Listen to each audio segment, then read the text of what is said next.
Salam dəyərli müəllimlər. Sizlərə qəbul tipli növbəti sualın izahını verirəm. Bu sualımız Təhsil İnstitutunun baza suallarındandır. Hansı ki, vaxtında Təhsil İnstitutu bu sualları müəllimlərə və müəllim olmaq istəyən namizədlərə nümunə kimi təqdim eləmişdir. Oxuyaq sualımızı.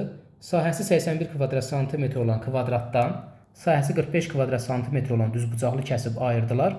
Qalan düzbucaqlının perimetrini tapın.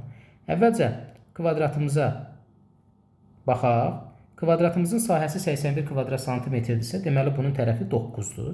Çünki 9 dəfə 9 81 eləyir. İndi sahəsi 45 kvadrat santimetr olan düzbucaqlı kəsib ayırdılar.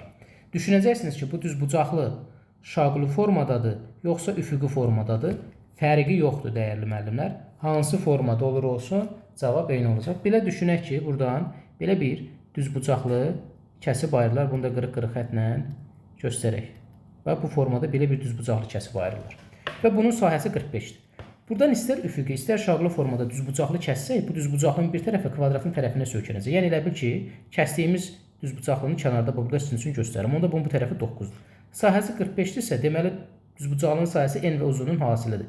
Bunun eni də 5-ə bərabərdir. Yəni 9 dəfə 5 45 eləsin. Onda buradan bura qədər 5 olacaq.